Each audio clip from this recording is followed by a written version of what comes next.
Good evening, everyone, and welcome to our September 1st, 2021 City Council meeting and Housing Authority meeting. I'd like to call the meeting to order and ask our clerk to please call the roll. Vice Mayor Haddishelt. Here. Councilmember Alvord. Here. Councilmember Rakucci. Here. Councilmember Mendonça. Here. Mayor Bernasconi. Here. Thank you. I'd like to ask our Vice Mayor Haddishelt if he would please lead us in the Pledge of Allegiance. Thank you for the honor. Ready? Salute. Pledge allegiance to the flag of the United States of America and to the republic for which it stands, one nation, under God, indivisible, with liberty and justice for all.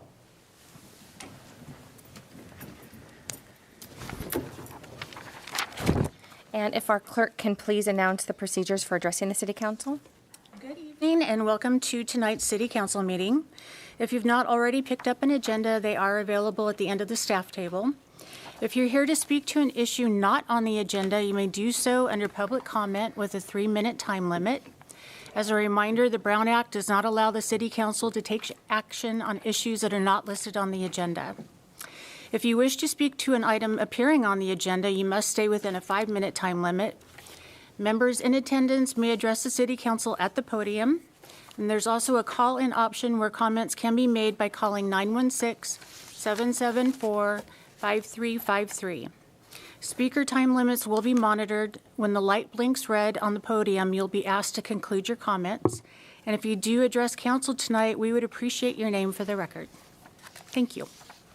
Thank you. We will move on to item 5.1, which is a proclamation we will issue. Councilmember Tracy Mendonça will meet Beverly at the podium for Prostate Cancer Awareness Month, September 2021. Hi.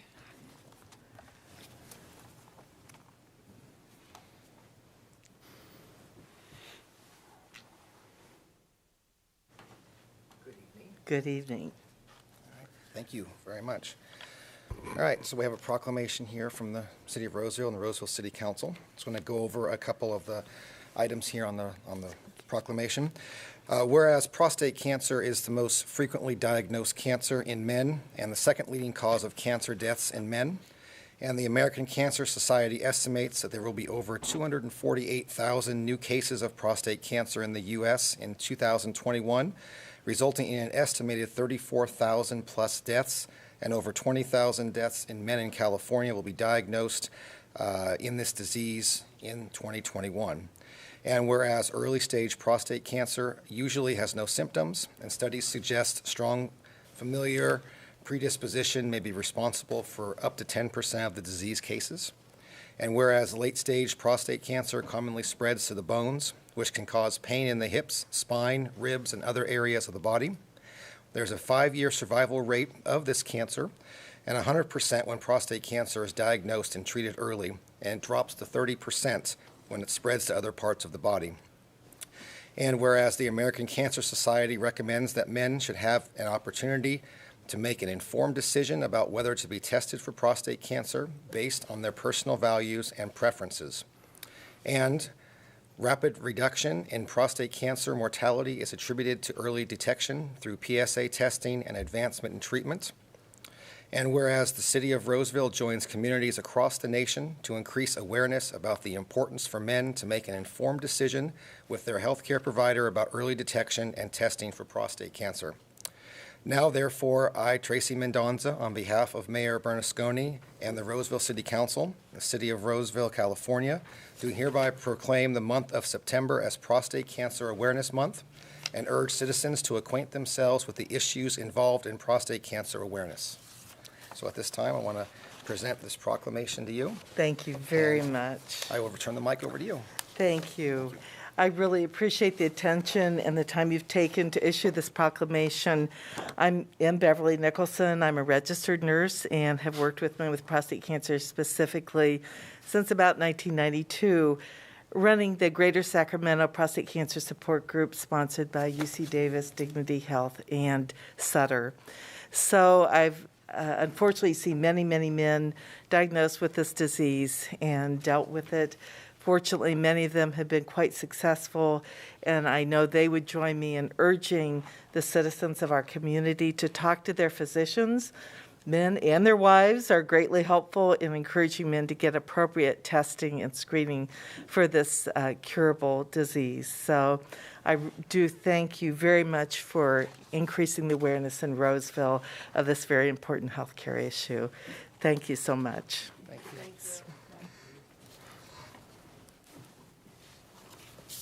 We'll move on to item 5.2, city response to COVID-19, and our city manager, Dom Casey, will provide us with some information. Good evening, Mayor, members of the City Council. Happy to be here this evening to provide a COVID-19 update. And I'll just, here it is. Okay, I'd like to start first locally. So here locally in Placer County, as you can see from the slide, we've seen a fairly significant increase in hospitalizations and ICU admittance since our last COVID update report. And unfortunately, 10 people have passed from COVID in this time period. It is reported that a very high percentage of individuals that are hospitalized are unvaccinated, and we are currently experiencing the highest number of ICU admittance since the beginning of the pandemic. It does appear most recently, though, that the case rate and positivity rate in Placer County are beginning to level off, which is something that we are hoping remains consistent as we move further into September. Now, no new regulations have come out over the last reporting period since I was before you a couple weeks ago reporting on COVID, with a couple exceptions. One, Placer County Health has come out and recommended face coverings be worn inside regardless of vaccination status, and the State Health Department has issued some additional requirements on mega events, which I will cover in a few slides. As you can see, the 7-day positivity rate case the case rate and positivity rate have both climbed since the last report. And currently there are 34 surge beds available and 8 adult ICU beds available in Placer County. Then on the vaccine front, on the next slide, there we go. We continue to see some improvement. As of today, 61% of the residents have at least one dose. And we're hopeful that this may increase now that Pfizer has received full FDA approval for 16 years or older. And I should also note that booster shots are available for moderately and severely immune compromised. And as you can see, more information can be found on that at covid19.ca.gov. In addition to more information on vaccines, there's a lot of information about the more recent COVID updates and cases and changes, and lots of interpretation. With regard to mega events, as I mentioned earlier, here's one of the changes that are more significant and new that weren't in place before. And essentially, the requirements are the same. It's the numbers that are different. And so if you look at indoor events for 1,000 or more people after September 20th, you'll have to show proof that you're fully vaccinated or that you have a negative test. And it's not on the slide here, but the most current data says a 72-hour time period for that negative test. And we have seen that a lot of indoor venues have already put this in place. As we've noticed, going to conferences or different events that our employees do, and as well as some of our patrons and residents are attending. And then for the larger outdoor mega events, being 10,000 or more, you have to show that you're fully vaccinated or received a COVID-19 test. And the difference here really is prior to this, the self-attestation would qualify you, essentially saying that you're vaccinated or that you have a negative test result. The change will be now you'll have to actually demonstrate that. Then here on this next slide, I just wanted to share this again. We shared it more recently in some of our COVID updates. But a lot of this information changes quickly. And as you guys know, as a city, we don't have a Health and Human Services Department. We're certainly not the experts. We share the information from the state and from the county, and also from the federal level at the CDC. And these are really just great resources, not only for us as staff, but for our residents and our businesses that they can plug into and get the most recent information. And then again, on our website, we do share these and we share links as changes do occur. And so with that, I'd be happy to turn it back over to the City Council for any questions or comments. Thank you. Great, thank you. Does the council have any questions of Dom? No question. No, thank you. Thank you. Okay. I do have, so Cal OSHA hasn't changed their guidance. Cal OSHA oversees our workforce, right? And so their CDC, there's the state, there's Cal, which is Cal OSHA. So what was that? What was the guidance on the 17th? So, great question. Cal OSHA, one of the things we were anticipating because we were hearing was that Cal OSHA was going to go away from a guideline of wearing masks indoors and go to a mandate. In addition to going to the mandate, that they were also going to move away from self-attestation as a requirement. And go to showing proof of vaccine, as we're seeing with some of the mega events. They did not do that. They left their emergency standards in place, which at this point align with the California Department of Health and the CDC, and now Placer County Health as a recommendation. Recommendation. Yes. Not a mandate. Yes, I'm fully vaccinated. Right. that's accurate. Okay. Thanks. Just wanted to make sure, because it not, it's got to be confusing and conflicting, right? So, thank Any you. other questions from the council to Dom? Okay, we'll open it up to public comment. Is there anyone tonight that would like to speak to this item? They can come forward to the podium. Do we have any phone calls? We do not have any phone calls. All right, thank you. We'll close public comment. This is information only, and we're not taking any action on it. We'll move into overall public comments. This is now the time for the public to call in or come to the podium on any item that is not on the agenda. Do we have anyone here tonight that would like to speak to any item not on the agenda? Do we have any phone calls? We don't have any phone calls. Okay, we'll close public comment. And we'll move into the consent calendar. If we can have our clerk read the procedures for approving the consent calendar. All matters on the consent calendar are considered to be routine in nature and would be passed by one motion. There will be no discussion on consent calendar items unless a member of the City Council, staff, or the public requests a specific item be removed. I don't know of any items. Okay. We've had no phone calls and no emails on anything on the consent calendar. Okay, so can we have a motion? So moved. Second. Vice Mayor Haddashelt? Yes. Councilmember Alvord? Yes. Councilmember Rakucci? Yes. Councilmember Mendonça? Yes. Mayor Bernasconi? Yes. Okay, we'll move into item 8.1, emergency generation capacity for California Department of Water Resources, site use and installation agreement.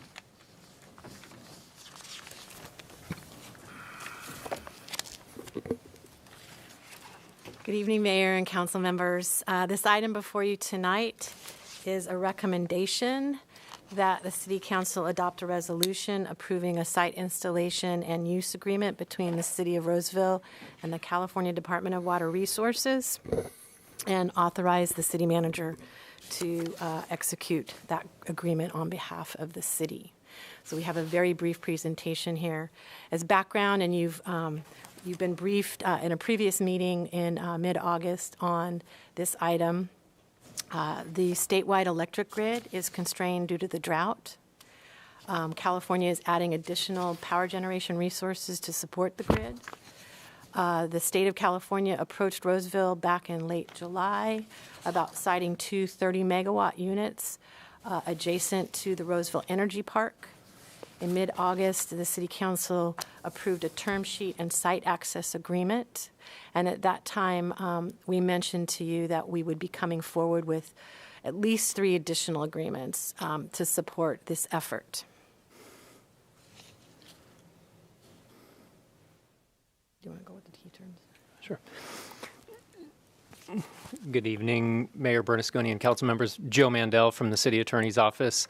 This is kind of a continuation of our August 16th discussion when we brought forward the term sheet of what this deal was going to be. And so we said that we had 3 agreements that we would bring forward. This is the first agreement, and this is the only agreement we're talking about tonight, is the site use and installation agreement. And really what this is I know it says site access and lease, it's really a license. And so just to break that down a little bit, a license is less of a property interest than a lease. A lease is an actual transferable property interest, but a license is really just a permission to use the site. So City of Roseville has has given a license or is proposing to give a license to the California Department of Water Resources through December 31st, 2023. And you can see the pictures of what is going on over there, the grading of the site, as well as what the generators will look like. CDWR's contractors are going to install all of the units, and important here is that the license fee that DWR will be paying to the city of Roseville is $1 million for the remainder of this year, $3.5 million for all of next year, and $3.5 million for all of 2023. And so there's some other agreements that we'll bring forward to you again at a future council meeting, but altogether payments to the city will be over $9 million in addition to an option to purchase these units at the end of 2023 and full compensation for all fees, expenses, costs, everything that the city incurs associated with approval of this project. So those are the major deal points, and we can talk about more of them as needed. So tonight what we are requesting is that we are recommending approval of the site use and installation agreement. We have 2 more agreements that will come forward. We will probably call a special meeting to have those future agreements approved.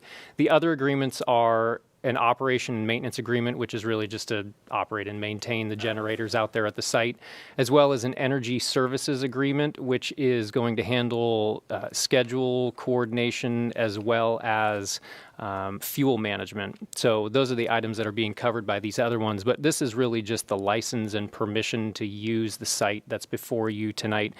And so the recommendation is to have city manager with authorization to sign that site use and installation agreement. And I wanted to also point out that we've also put in the resolution the ability for the city attorney's office to make minor non-substantive changes to that agreement, because we are going very fast with the drafting and approval of these agreements. And so I just wanted to make sure that in our office we were able to make those non-substantive changes as needed. And with that, we are here to answer all of your questions. Thank you very much for bringing this back to us. Does the council have any questions of staff? I do, Michelle. So what we see here is what we're going to be, obviously what we'd be voting on. If we decide that we wanted to purchase the units, that would come another agreement at another time? Yes, it would come in later, most likely sometime in 2023. Okay, thank you. This agreement also contains, there is an exhibit, which is the option agreement that we will execute that basically sets forth the terms in the event we do exercise that option. We can exercise that option any point from January 1st, 2022 to the end of the December 31st, 2023. So if anything were to happen and we were to exercise that option, we would come forward to council with all of those deal points. Thank you. Thank you. Anything else? Go ahead. I know, Michelle, you've had some emails from the public, and I would assume the rest of the council has been contacted like I have been on this. Some of the general questions I think that the community is interested in, I think it would just be good to answer the questions here. Does this put us at risk for brownouts, blackouts, any risk down the road of us losing power to our city? No, it does not. Okay. Do you want me to expand on it? If you don't mind, just because some people don't believe that. So I'll let Joe talk about indemnity, and the indemnity language in the agreements is very, very strong and very, very much protects Roseville. But I'll talk about kind of the physics of it and the actual electricity. No, it does not. Basically what these units do, we plug into our system and then we deliver the power outside of our system. We, under our agreements, can disconnect the units at any time if we need to. If it's going to endanger our system, we don't expect that it ever will, but we are in control of that. So we do not have any concerns about it causing any kind of blackouts or brownouts in Roseville. All right. And does this at all hinder our current residents who are receiving electricity from Roseville Electric? Is it going to raise their prices? Is it going to I think one big concern is it tying us into PG&E. People are worried just about, because we have such great reliability. Does this hurt our reliability in any way? No, it does not. It does not. It doesn't tie us into PG&E. It doesn't tie us into anything different than what we have today. It is just providing some stability for the grid in an emergency. We don't expect these units to run very often, only during a grid emergency. It does not impact our ability to deliver power or the power that we deliver currently. And then what are the hours of operation that they typically would be running? Would it be in the middle of the night waking people up? Typically, it would be during our peak usage of electricity in California is typically between 4 p.m. and 8 or 9 p.m. during the week. So it would be during those times. It would not be in the middle of the night generally. It would be during the times like we've had flex alerts this year. We've had warnings outside of Roseville about power outages because of power shortages. So it would be during the times of highest use and peak use. And I think the last question that I hear a lot about is the noise. Are they louder than our current plant? They are not. They are actually fairly, they're smaller. They're much smaller. They will not be louder than the plant that's there currently. Okay. And Council, I just encourage, if you've heard other questions, it'd be nice to get them out here. I think the public just needs to hear it because I think people are nervous about what the state's doing to us. I think that's an important point, Scott. Michelle, could you take a little bit of time, just maybe in a minute or two, or your staff, and describe the entire energy system, right? So, please, I'm sorry. In 30 seconds or less, describe how there's transmission lines. Pauline can, as our representative to Northern California Power, but transmission comes through this state from a variety, and we're with a variety of sources. We have geothermal, we have solar, we have wind. There are a lot of sources, and this is really just. Would you say that this is building resiliency in the system? And so I just thought it was important because we're not an island here. Correct. We are not an island. We are interconnected to the bigger grid. Have been. Ultimately. And ultimately, we are impacted by that.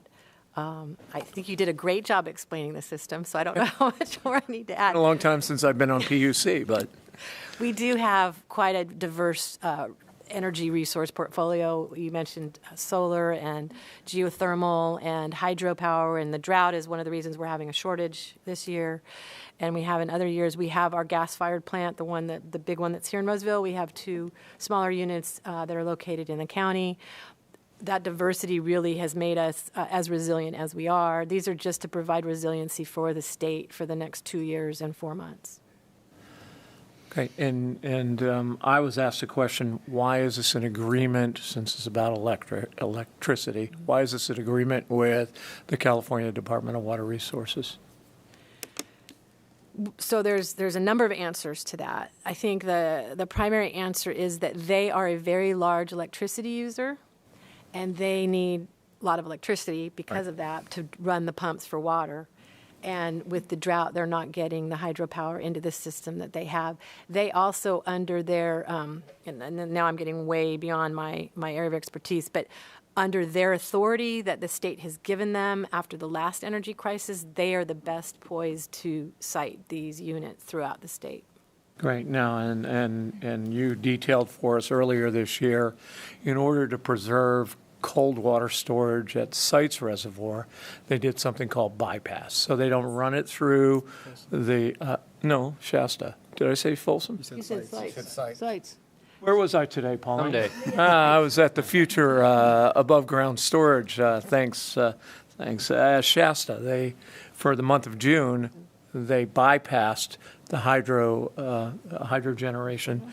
And you're right. Once it gets south of the delta, it's got to go uphill, and that's a lot of energy, They so use a lot of electricity to Okay. pump water throughout the state, yes. thanks very much. I also wanted to touch on something real quick because you said, why are these being done by agreement? And so one of those other reasons is to make sure that Roseville has all the protections that we need to have in there. And so we brought up the indemnity provisions, and that was very important for us to make sure that we were covered. And the indemnity provisions in this agreement are very, very favorable, pro City of Roseville, written in a way that makes us smile in the attorney's office. And, it's one of those.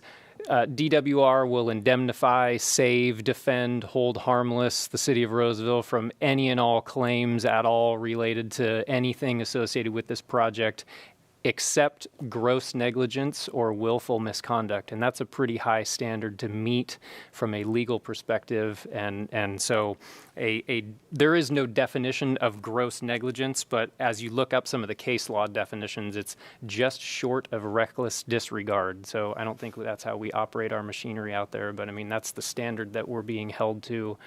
And that's important for us in the attorney's office, limitations of liability on our side, as well as, making sure that we are indemnified by the state in this entire process.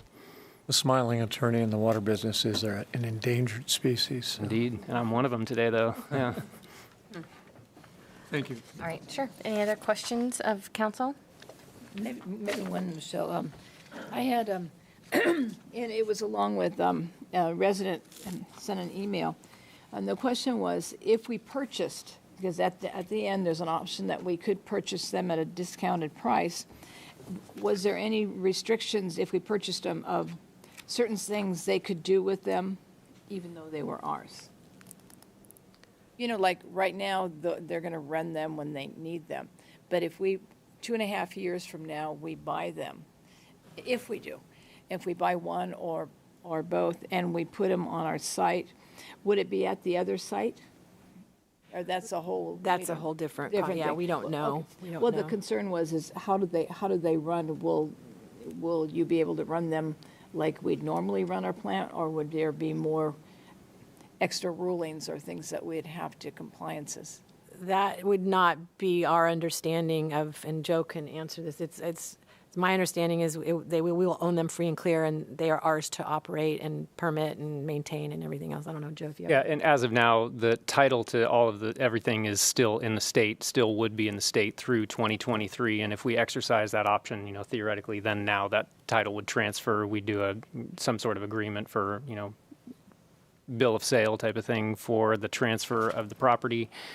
We're doing, as part of this site use and installation agreement, like I said, there is the option agreement in there. So at any point over the next 2 years, when we want to exercise, if we want to exercise that option, it would really just be transfer of ownership over to us to decide how we want to operate those in the future. Oh, thank you for answering it. Again, that was a question that I got on text. Thank you. All right, any other questions of council? I apologize, but yes, that triggered a thought, a question. If we buy them in the future, are we still covered as far as CEQA goes, or do we have to go through a process? Are we sure that if we purchase them, we're okay because of the coverage we have now? It could be different. We would consider all of that before we come back to you for a recommendation either way. We would have to look at everything. And that's specifically because of CEQA being suspended under the governor's emergency proclamation, and that's specifically related to drought and wildfire and things like that. That may not be a problem a year from now, 2 years from now, knock on wood, but we don't know. There's no certainty as far as CEQA. Okay. Great question. Okay. All right, we'll open it up to public comment. Is there anyone here this evening that would like to speak to this item? No, do we have, and we do not have any phone calls. Okay, so unless the council has any further deliberation, we'll have our clerk read the motion, please. To adopt resolution number 21-393, approving a site use and installation agreement by and between the City of Roseville and the California Department of Water Resources, and authorizing the city manager to execute it on behalf of the City of Roseville. May I have a motion? So moved. Second. Vice Mayor Haddishelt? Yes. Councilmember Alvord? Yes. Councilmember Rakucci? Yes. Councilmember Mendonça? Yes. And Mayor Bernasconi? Yes, thank you. Thank you. Thank you both. Thank you. Nice job, guys. Okay, we'll move into item 9.1, the American Rescue Plan Act of 2021. We'll hear an update from our Assistant City Manager, Chief Financial Officer, Dennis Kaufman. Hi, Dennis. Good evening, Mayor Bernasconi, council members. Dennis Kaufman, your Assistant City Manager and Chief Financial Officer. Tonight I'm providing an update on the federal stimulus program from the American Rescue Plan Act.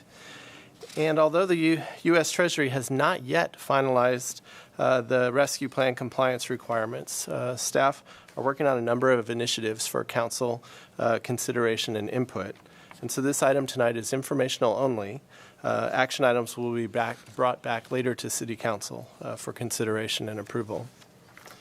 But first I wanted to provide a little bit of background. The President signed the American Rescue Plan Act back on March 11th. The component of the rescue plan that I'm going to provide an update on tonight is the state and local fiscal recovery funds. That was the $350 billion that was distributed to states, local governments, territories, and tribal governments. And this money is intended to bolster the city's response to COVID-19 and its economic impacts. The U.S. Treasury published its interim final rule guidance that implements the program provisions, but it has yet to finalize the compliance requirements after they received over 1,000 comment letters from stakeholders back in July. The rescue plan required the U.S. Treasury to disperse half of the allocation to each government in May, and the city of Roseville received its first half, about $8.8 million, on May 19th, and the second half we're expecting to receive next May of 2022. The eligible uses of the state and local recovery funds are to support public health expenditures, address negative economic impacts caused by the public health emergency, replace lost public sector revenue, provide premium pay for essential workers, and invest in water, sewer, and broadband infrastructure. Within these overall categories, Treasury's interim final rule provided guidelines and principles for determining the types of programs and services that the funding can support, together with some examples of allowable uses that recipients like Roseville may consider. Since I presented detail about the interim final rule back in June, I'll cover each of those categories briefly and then focus on sharing information about some of the initiatives that the city is developing in each area. So first, supporting public health expenditures. Some examples include services and programs to contain and mitigate the spread of COVID-19, services to address behavioral health care needs exacerbated by the pandemic, and payroll expenses for public health, health care, human services, public safety, and other types of employees that are primarily dedicated to the COVID-19 response. And in this category, the city has incurred some internal costs since the rescue plan was signed that will be eligible for reimbursement, things like personal protective equipment. Examples of some of the eligible or allowable uses for addressing the negative economic impacts include assistance to workers and families, supporting small businesses with loans, grants, and counseling programs, speeding the recovery of impacted industries, including tourism, travel, and hospitality sectors, and rebuilding public sector capacity up to pre-pandemic levels. The city has received 2 requests from stakeholder groups to address the negative economic impacts of the pandemic, and the city is working on a 3rd initiative to support small businesses. The largest request came in from Placer Valley Tourism, and it's to provide financial support to the local hotel industry. The request is to provide funding at the level of $1,000 per hotel room, which for Roseville, with approximately 2,000 hotel rooms, is a total request of just over $2 million. The city has had discussions with PVT as well as with Placer County and other South Placer cities on partnering on this request. And discussions to date have also included whether and how much to restrict a portion of any funding provided to the hotels to capital expenditures rather than just operating costs or their reserves. And discussions have included the potential for developing criteria or parameters for hotel eligibility, but those discussions have been preliminary so far. The other request the city has received is from the Roseville Chamber of Commerce for $250,000. Their organization has been impacted by the pandemic financially, and many of their member businesses have also been impacted by the pandemic. The Chamber is currently developing a spending plan to support their request. And the city's economic development staff are working on an initiative to bring an entrepreneur center to downtown Roseville. The center would support small startup businesses with services provided by an experienced nonprofit and operate out of the vacant retail space across the street at 316 Vernon Street. Discussions have centered around the city supporting the first 3 years of operating costs, plus providing funding for a grant program to support participants with plans to grow their business in Roseville. Staff are planning to incorporate a Calling All Dreamers type of program into this initiative. That program would be a competition resulting in helping entrepreneurs bring their businesses ideas into reality. And the Treasury guidance for the rescue plan says that the funding may be used to provide technical assistance, counseling, or other services to assist with business planning needs if put toward businesses with less capacity to weather financial hardships, such as the smallest businesses, those with less access to credit, or those serving disadvantaged communities. Examples of allowable uses for addressing the negative economic impacts also include serving the hardest hit communities and families by addressing health disparities and the social determinants of health, investments in housing and neighborhoods, including services to address individuals experiencing homelessness and affordable housing development, addressing educational disparities, including offering educational services like tutoring and after-school programs, and promoting healthy childhood environments. The interim final rule identifies these services as being eligible uses when provided in a qualified census tract or to families and individuals living in qualified census tracts. And the city of Roseville has one qualified census tract, and that area is defined by the Census Bureau of where at least 50% of households have an income less than 60% of the area median gross income. The city's Johnson Pool is within the city's qualified census tract, and it's in need of significant rehabilitation, and it's celebrating its 100th birthday this year. The pool facility has not had major renovations in nearly 25 years, and preliminary cost estimates are between $3 and $3.5 million to replace the pool deck, pool shell, and gunite, to upgrade the entrance, to upgrade the mechanical systems to today's standards, to improve the chemical storage room, and to add some shaded sitting areas. Rehabilitation of this pool facility is a general fund obligation, but the city's funding policy does not yet provide for enough funding to save up for major projects like this one. The Treasury guidance says that investments in parks, public plazas, and other public outdoor recreation spaces may be responsive to the needs of disproportionately impacted communities by promoting healthier living environments and outdoor recreation and socialization to mitigate the spread of COVID-19. Given that this facility is in the city's qualified census tract and CIP funding has not been identified yet for this project, staff is recommending allocating rescue plan resources to complete this project. The third major category of rescue plan spending is replacing lost public sector revenue. The interim final rule gives recipients broad latitude to use funds for the provision of government services to the extent of the reduction of revenue. And I explained in my last presentation back in June that the calculation for this lost revenue was problematic for many governments, including the city of Roseville, for a variety of reasons. Many of the comments that were submitted to Treasury back in July included concerns about this calculation. However, after working through it, we believe the city of Roseville may have significant lost revenue because of the way it's calculated based on the 3-year average growth rate to determine the city's citywide revenue trend. Governments often have one-time funding sources that can skew revenue trends. Since this calculation is largely based on citywide revenue, significant state grants or other one-time transactions can skew the numbers from one year to the next. So with that said, we're waiting until the final Treasury guidance comes out, and then we will finalize the city's calculation of our lost public sector revenue. Assuming that the city has significant lost revenue based on that final calculation, staff will recommend that we allocate funding to backfill the lost revenue in the Youth Development Fund, where the Adventure Club programs have been deficit spending since the beginning of the pandemic. The program has experienced lost revenue to the tune of about $3.5 million between March of 2020 and June of 2021. The program continues to deficit spend in the current year because demand for regular child care has decreased as some parents are still working from home or are not returning to the workforce. City staffing in the program is limited, and parents have continued concerns about exposing their children to child care during COVID.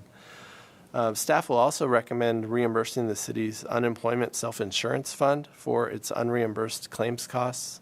The state's CARES Act allocation covered half of the city's unemployment claims costs, but the other half that we incurred depleted our unemployment insurance fund. And any other lost revenue amount that we can spend on other one-time government services, including capital expenditures. So after that Treasury guidance is finalized, staff will determine the spending available under this lost revenue category, which is the most flexible, and will bring back recommendations on the highest and best one-time uses for this funding. The next major category of eligible expenditures is the one that does allow retroactive spending back to the beginning of the pandemic, and that's for premium pay for essential workers. The Treasury guidance recommends that recipients prioritize premium pay for lower income workers, recognizing that many essential workers had not yet been compensated for work performed during the pandemic. And staff working for third-party contractors in eligible sectors are also eligible for premium pay. The final major category of eligible spending is investments in infrastructure, specifically water, sewer, and broadband.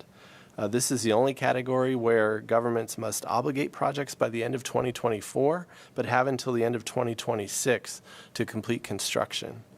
For water and sewer infrastructure, these investments are designed to provide an adequate minimum level of service, and they're supposed to be projects that are unlikely to be made using private sources of funds.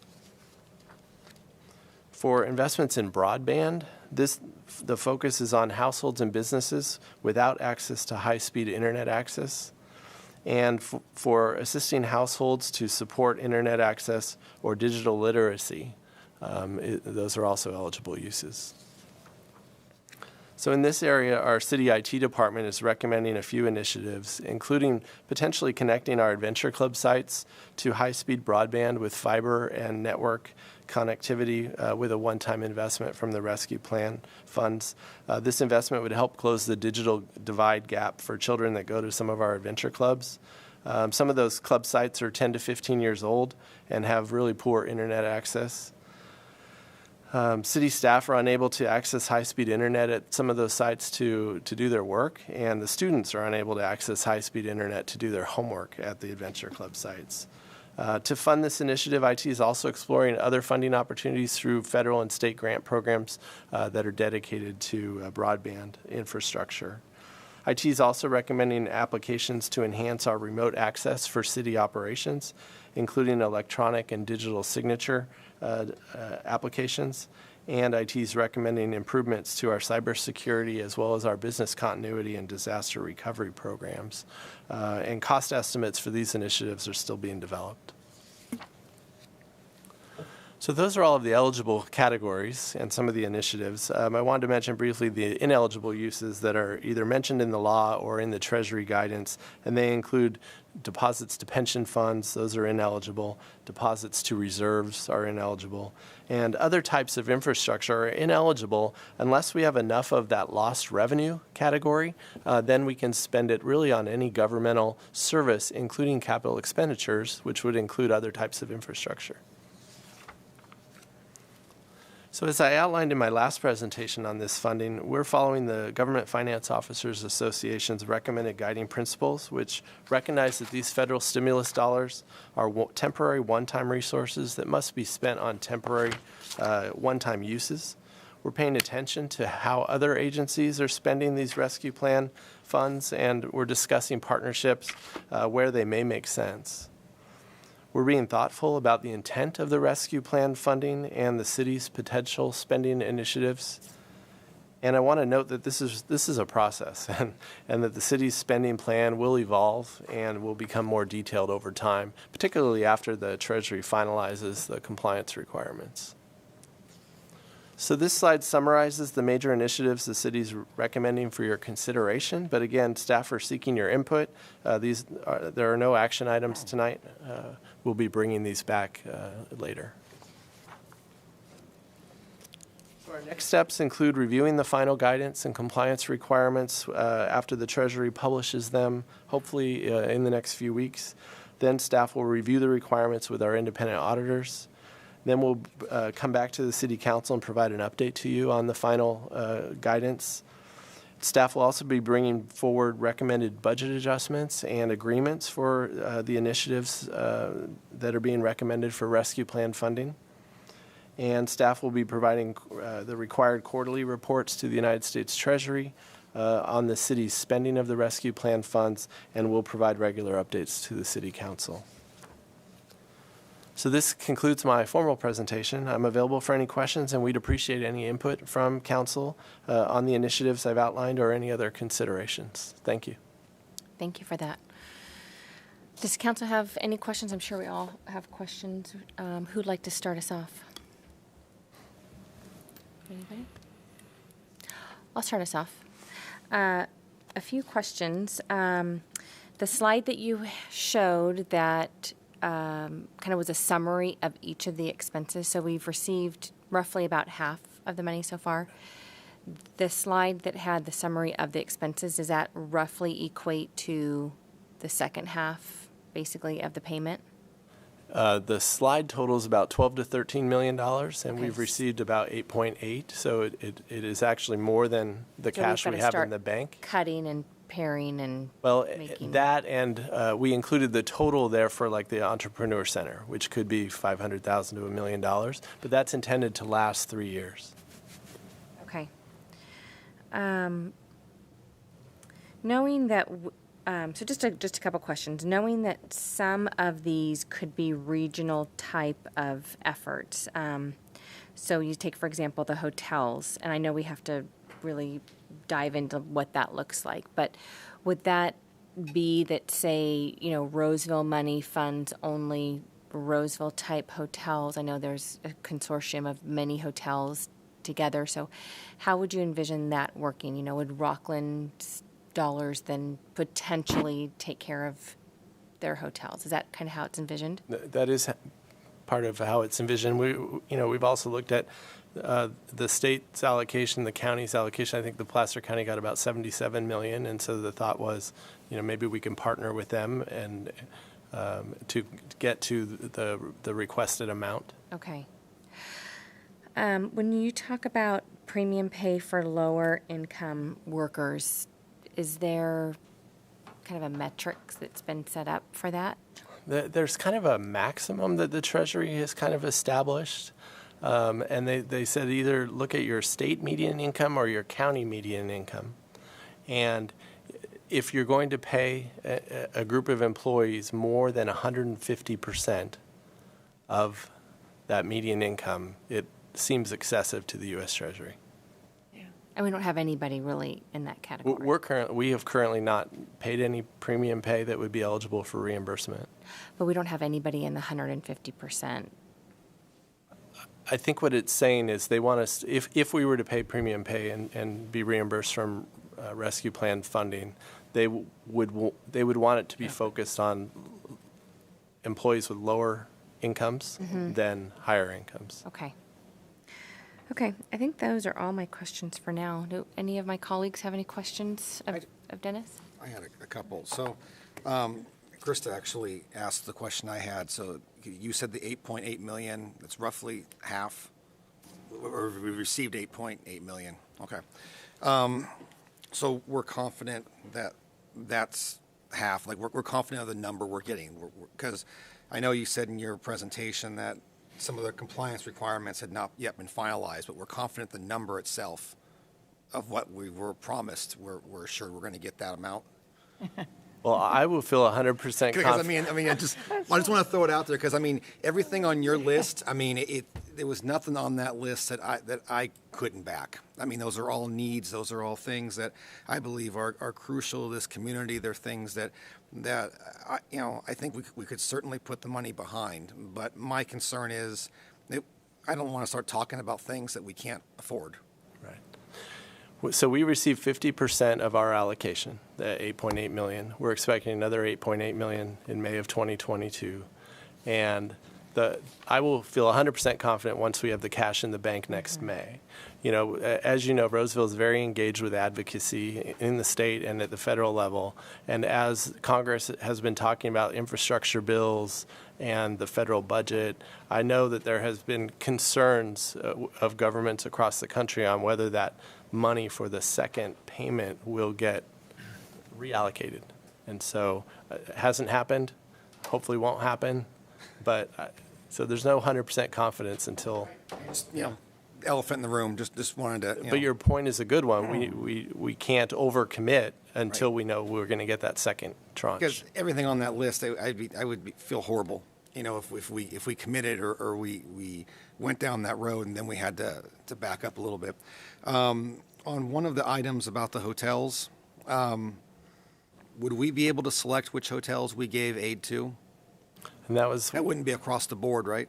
One of the points on there. We've had preliminary discussions about parameters or criteria to determine eligibility, and that would be a big deal for me because I have confidence that in some entities may not spend it in a way that we up here would believe it would be beneficial, to give back to the community.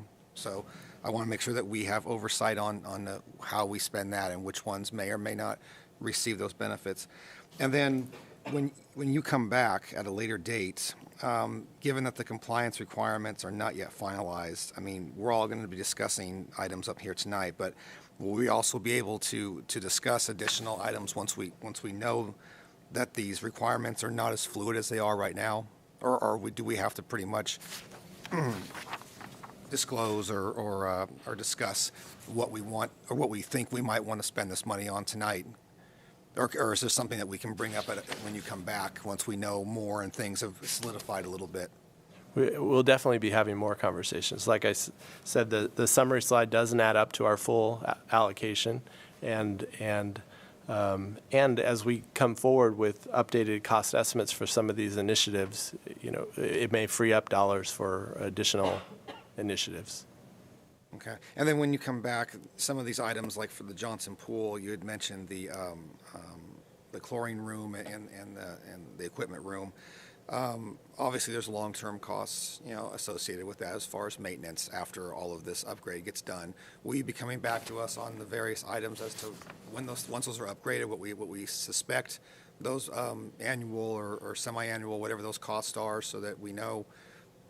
Once we bring them up to a newer level, or once we update them to a better place than they are right now, are we also? I'm assuming we're also increasing our maintenance costs because of newer equipment and things. Right.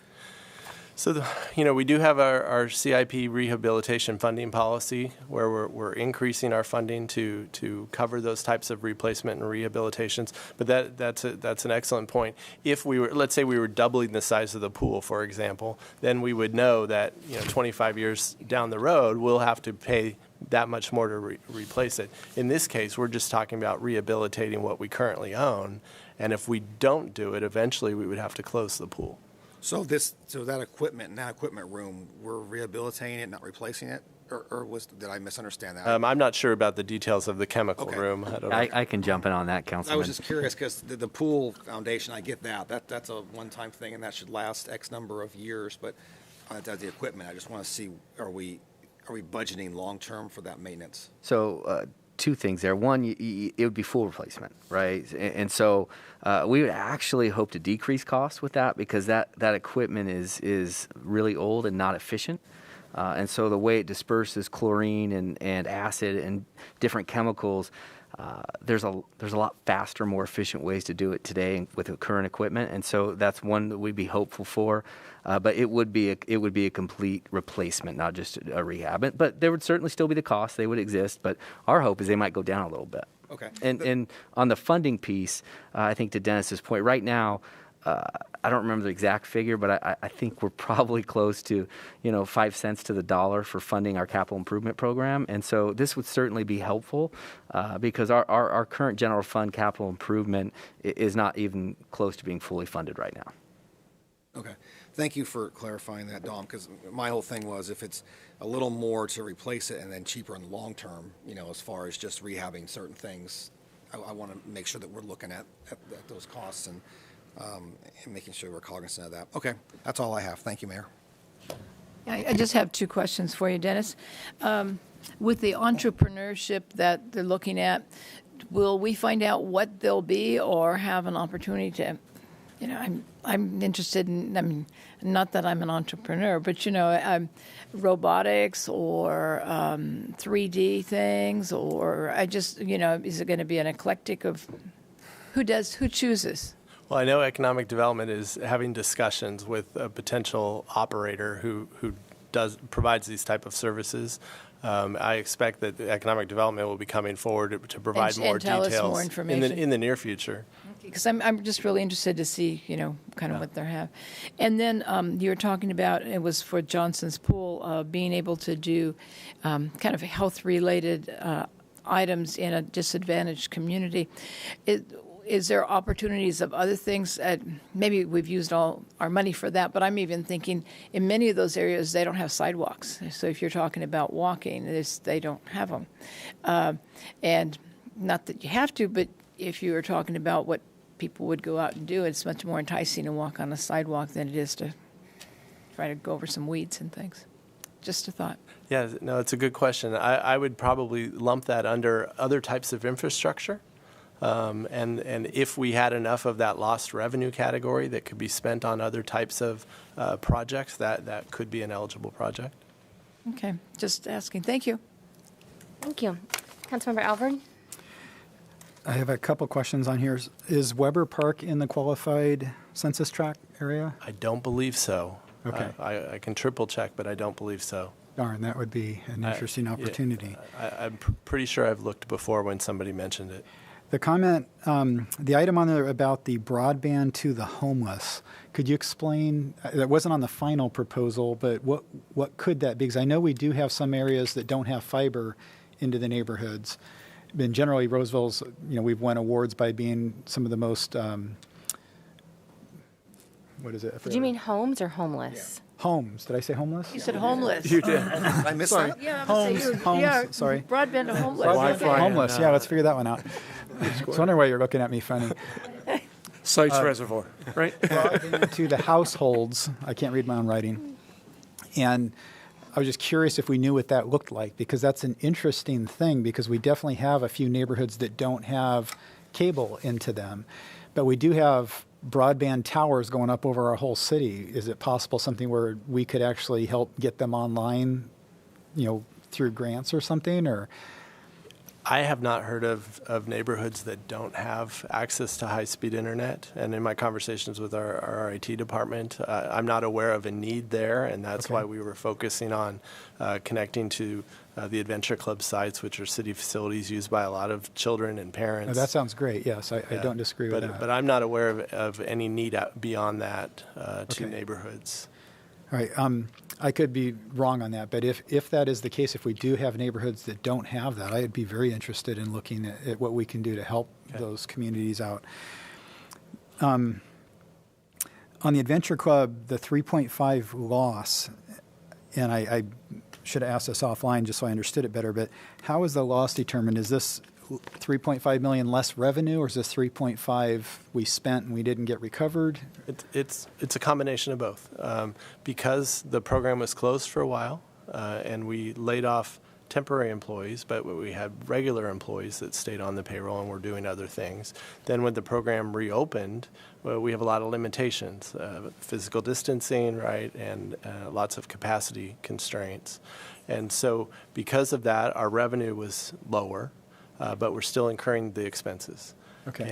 And even to this day, I've checked in with our Parks Rec and Libraries director this week. Even to this day, our enrollment is about 60 to 70% of what it was 2 years ago, because of some of those limitations, but also because there's not as high of a demand for childcare right now for a number of reasons. I know it's not designed to be a moneymaker. It's not supposed to, but we still have electricity, heating, cooling, and all that happening no matter how many kids are in there. Okay.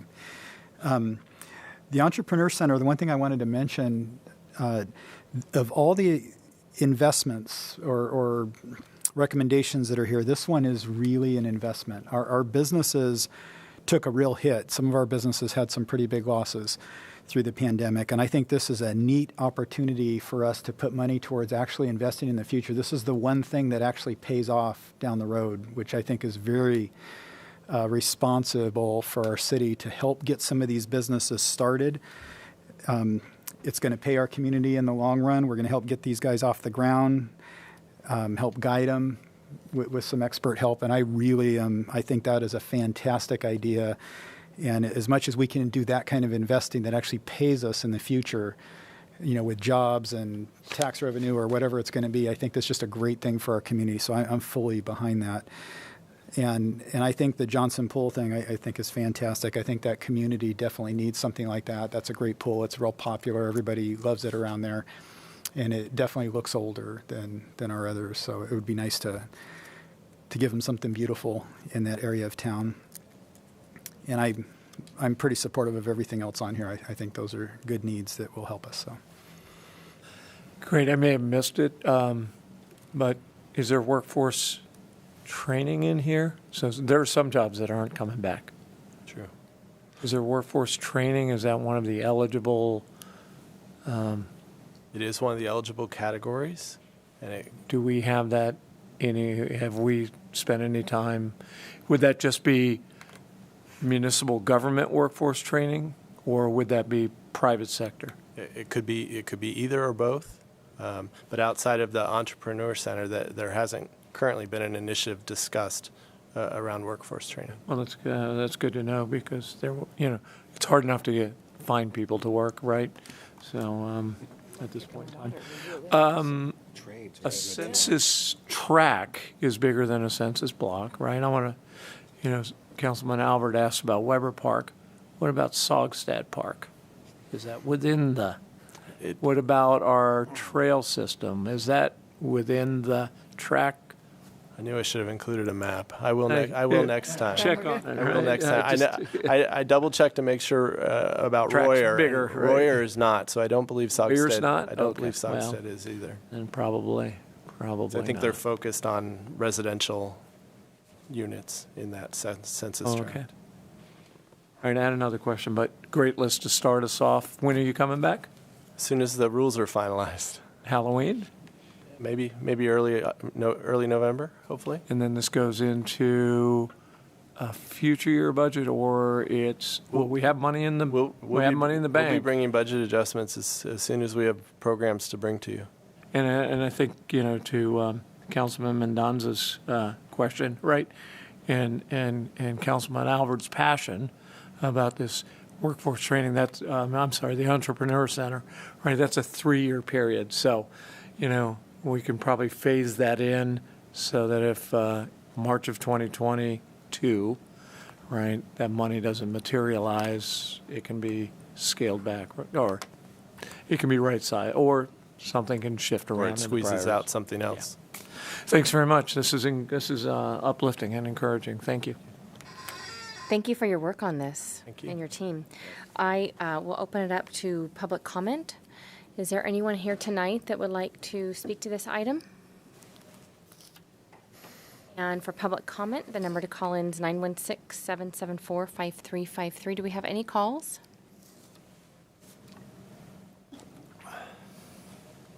We don't have any calls. Okay. This is information only at this point, so thank you very much. Thank you. Okay. All right, and that takes us to the end of the agenda. We will have one last public comment. Now is the time for anyone to call in on any item that is not on the agenda or to come to the podium. The number to call in is 916-774-5353. Is there anyone here tonight that would like to address the council? And do we have any phone calls? Okay, no phone calls. Thank you very much. Before we move in to public comment, I just wanted to, or our final comments, and we adjourn this evening, I just wanted to take a moment and a moment of silence really for us to acknowledge. Last week we had 13 service members killed overseas in a bombing attack. One of them was our homegrown young woman by the name of Sergeant Nicole G., who lost her life. She was a Oakmont graduate and moved here when she was 3 months old. So I definitely wanted to acknowledge her sacrifice that she made protecting all of us. Most of you know we held a vigil last night in the town square, and we had a great turnout and wonderful sentiments shared about Nicole's life. And I think we all can kind of take a part of who she was and hopefully apply it to our own lives.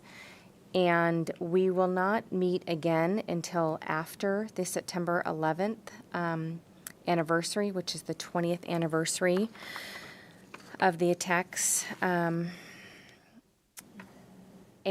we know that roughly 3,000 Americans, 2,979, lost their lives in that.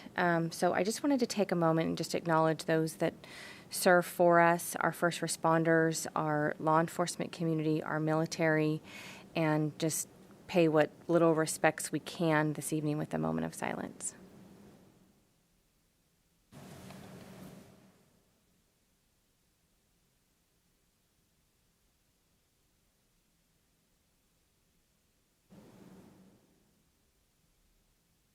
Thank you. And I'm glad that we were all there last night together. That was definitely a moment of our city showing its unity. So I know we probably all have comments to make tonight. We'll start with our city manager or our city attorney if we have any comments. No further staff reports, Okay. ma'am. Okay. Do you want to kick us off? Sure. This morning, I had Vice Mayor Halberstadt and I were at the NACWA, Northern California Water Association meeting, but they had their meeting at sites where the potential or hopefully future sites reservoir is going to be. And it's about an hour and a half drive from Roseville, and it's next to a small little town called Maxwell. So I've seen a lot of videos, I've seen, stills, but it's something else to stand right literally at the site where there's a lot of farming there and real potential with all the hills of another source for water containment. Building a reservoir doesn't happen overnight. It takes many years, but you have to start somewhere, and they've been working on it for a while, but they're now getting some of their environmental work done, and should be at the end of the year. It's getting close to getting some of that work completed, or at least to the next phase. So that was nice. And with COVID, this is the first time that since I've been on this committee that we actually met. So I've known them as TV people, but now I've got to see them. And a couple of them I knew ahead of time, but that was really nice to get to know people in different areas and what their concerns are, and especially in person. So it was a good meeting, and it's, again, we get to see something that's looking to be as a future project and see it up front and close. So that was good. Thank you. Councilmember Mendonça?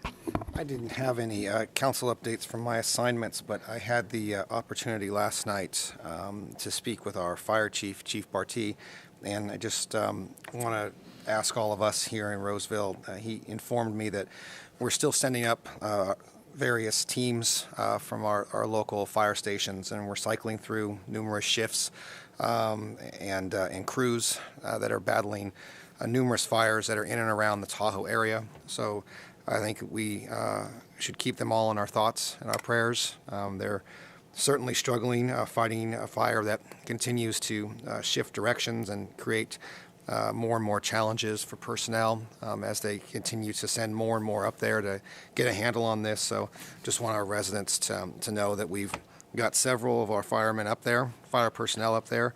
We're proud that they've gone up there to assist, and pray that they come home safely. So thank you. Thank you for that. Vice Mayor Hadashout? Yeah, as Councilmember Rakucci mentioned, we were at Sites Reservoir earlier today at the home of Mary Wells.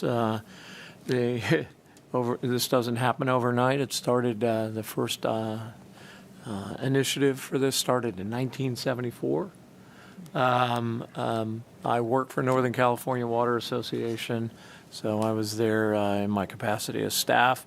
But despite the fact that I've worked there for 12 years, it was the first time I'd actually been on Mary Wells' property. Mary's a sixth-generation California ranching family, or fifth generation, and generation 6 and 7 were there.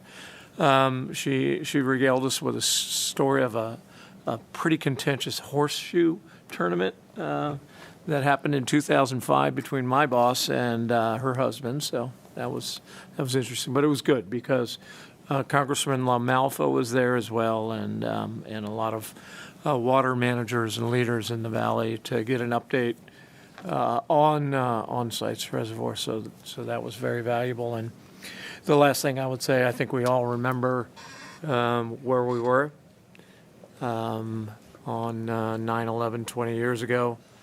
I was woken up early by a phone call from my mother from the East Coast telling me to turn the television on. Usually my mother calls and says, "Yeah, is that fire near you?" So I'm used to there being some she being geographically challenged on California.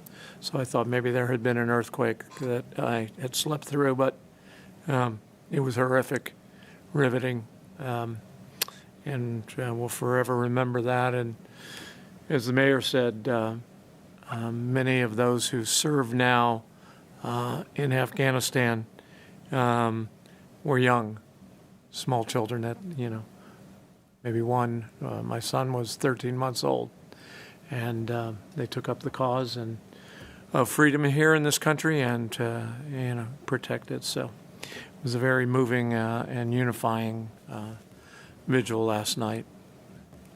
Thank you. Thank you. Councilmember Alvord? I serve on the county's LAFCO board, and it's a committee, it's an independent committee that deals with districting like fire districts and annexations. And we've been working for quite a while to hire a new executive director because Chris Berry, after many years, is retired now. And so we ended up hiring Michelle McIntyre, and she is a wonderful breath of fresh air. She's going to do great. She's got a lot of good experience with policies, and so she's working really hard. So just from the city, has mentioned that, welcome, Michelle. We appreciate you serving as the executive director of LAFCO. And right now, everybody, in case you didn't know, it's an office of one, so she is it. Also serve on the Air Pollution Control District. We had a meeting on the 12th of August, and not much to say. You can look outside and see sometimes the air is not very good. But the thing that opened my eyes a few years ago, pay attention to the air quality because the smoke is really bad. N95 masks can help cut that down, but it's very toxic, that those kind of chemicals going into your lungs. So please take that seriously when we have pretty heavy smoke warnings out there. So not only do you have a virus that can get you, but you've got something else that can cause cancer. So please be safe. Yes, I was very moved at the ceremony last night, and I thought it was wonderful that the full council was there. And we weren't there for us; we were there just to show the family that we cared. And man, the town square was jam packed. So many people from the community came out to love on that family, and a lot of veterans were there as well. And I know they had a lot of emotions going through. And on 9/11, I remember I was driving a Suburban full of kids, had 8 seats in it, and they were replaying it as we were going to school early in the morning. And I remember pulling over, and we were all just listening. I could not believe what I was hearing. It sounded like a end of the world kind of a thing, like That's so stuck with me. We got the kids to school. They ended up letting everybody go, and I went to work, and we stood around some large screen TVs, and halfway through the day, we decided might as well just go home and try to figure this out, what was going on. We had people stranded all over the country in that company, and many of them had to drive home because they couldn't fly, and it was just a real surreal situation. And the world our country's been very different since then, and really do appreciate our military and our people that keep us safe. And I know that's been stepped up quite a bit over the last 2 decades. So thank you for your service if you've served or are in those positions. Thank you very much for your comments. I've also had several committee meetings through SACOG, spoke yesterday morning to the Placer County Association of Realtors. They want an update on development and all things Roseville. They were a wonderful crowd. They were really interested in what's happening. So that's really all of my comments for this evening. I would like for us to adjourn in honor of Sergeant Nicole G. And that's all I have for this evening. We good with that? Do you need a motion? So moved. Unanimous consent. All ayes? Ayes. Thank you, everyone. Thank you. Great.